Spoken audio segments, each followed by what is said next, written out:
కొన్ని క్వశ్చన్స్ మనం చూడంగానే తెలుస్తుంది మ్యామ్. దానికి అంత టైం పట్టదు. లేదు. కొన్ని క్వశ్చన్స్ ఆలోచించాలి. కొన్నిసార్లు ఏమవుతుంది మ్యామ్ అంటే ఫస్ట్ టైం చదివినప్పుడు మనకి ఫ్లాష్ కాదు. సెకండ్ టైం వచ్చినప్పుడు ఇది కరెక్ట్ కదా అని అనిపిస్తుంది. సో 2-3 టైమ్స్ చదివితే మంచిది question paper, but with in the stipulated time. సరే, ఆ రోజు రిజల్ట్స్ వచ్చిన రోజున చిన్న స్కిప్ అయ్యాం ఇందాక. మీ ఫ్రెండ్స్ చెప్పారు మీకు అని అన్నారు. మీకు తెలిసిన తర్వాత ఫస్ట్ ఎవరికి చెప్పారు? మా డాడీకి చెప్పాను. ఏమన్నారు నాన్నగారు?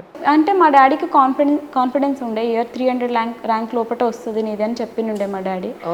సో అంటే మా డాడీ కూడా వేరే వాళ్ళ దగ్గర డిస్కస్ చేసి ఇట్లా రాసింది అంటే, మా ఊర్లో కొంచెం మంది చదువుకున్న వాళ్ళు ఉంటారు కదా, వాళ్ళ దగ్గర అడిగి ఇట్లా రాసింది ఇట్లా అంటే వాళ్ళు కూడా మంచిగా చదివింది 300 లోపల వస్తుంది అంటే, మా డాడీకి అట్లా కాన్ఫిడెన్స్ ఉండే. నేను చెప్పిన కదా అన్నారు, చెప్పంగానే నేను చెప్పిన కదా అన్నారు. ఇంకా సరే మా మమ్మీకి చెప్పిన, మా అక్కకి చెప్పిన ఫోన్ చేసి, ఇంకా నా ఫ్రెండ్స్ కొంతమంది కాలేజ్ ఫ్రెండ్స్కి గ్రూప్లో పెట్టిన. ఇంకా అంతసేపు అందరికీ తెలిసింది, ఇంకా వాళ్ళే ఫోన్ చేయడం స్టార్ట్ చేసి.